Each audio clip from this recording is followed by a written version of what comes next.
ఈశ్వరెడ్డి నగర్ ప్రజలు మీ అందరికీ ప్రతి ఒక్కరికి పేరు పేరున హృదయపూర్వకంగా నేను ధన్యవాదాలు తెలియజేస్తాను.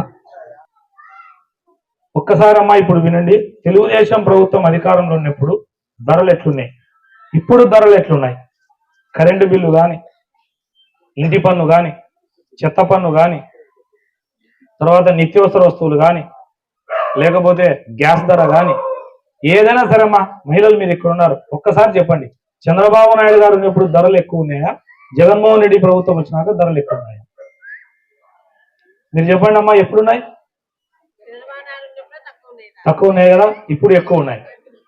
10,000 డబ్బులు ఇస్తున్నాడు మీకు, బటన్ నొక్కి 50,000 తీసుకుంటున్నాడు, ₹1,00,000 మీ దగ్గర తీసుకుంటున్నాడు. అది మీరు గమనించండి.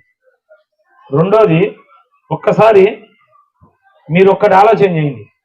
నేను మీ అందరికీ ఒకటి విజ్ఞప్తి చేస్తానమ్మా, 1,000 కోట్లు సంపాదించినాడు, 1 ఎకరాలో రాచమ్మలు రాజభవనం కట్టినాడు, బాగా డబ్బు సంపాదించినాడు, అహం తలకెక్కినాడు, ఓటుకు 10,000 ఇస్తాడమ్మా, మీరు తీసుకోండి, ఓటు నాకేంటి, ఓటు 10,000 మీరు తీసుకోండి, ఓటు నాకేంటి, ఏమ్మా ఓటు 10,000 ఇస్తాడు తీసుకోండి, నేను అతనికి బలమైన ప్రత్యర్థిగా ఉన్నా కాబట్టి డబ్బులు దండిగా పంచుతా అన్నాడు, నా వల్ల ప్రజలకు డబ్బు వచ్చినా నాకు సంతోషమే, ఓటుకు 10,000 తీసుకోండి.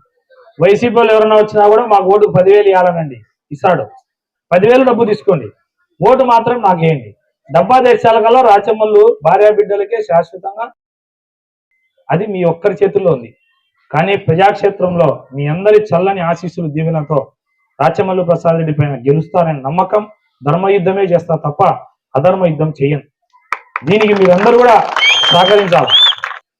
ఉన్నాయమ్మ కాలువలు, నాకు అవకాశం ఏంటి, మీ కాలువలు నిర్మించి 5 ఏళ్లలో మళ్ళా నెక్స్ట్ ఎలక్షన్లు వేయాలి కల్లా కాలువలు నేను నిర్మించకపోతే నేను ఎలక్షన్లలో పోటీ చేయను.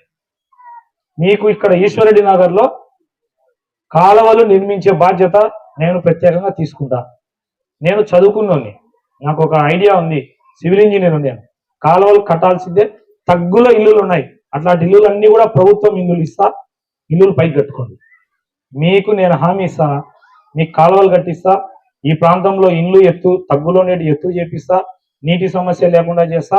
ఒక్క అవకాశం, ప్రజల్ని ప్రేమించే ప్రవీణ్ కొట్టేస్తారో మీరు నిర్ణయం తీసుకుంది. ఇక్కడికి వచ్చి ఇదంతా మీరు వినేందుకు మీ అందరికీ ప్రతి ఒక్కరికి పేరు పేరున శిరస్సు వంచి నేను కృతజ్ఞతలు తెలియజేస్తున్నాను. జై తెలుగుదేశం, జై చంద్రబాబు గారు, జై లోకేష్ గారు.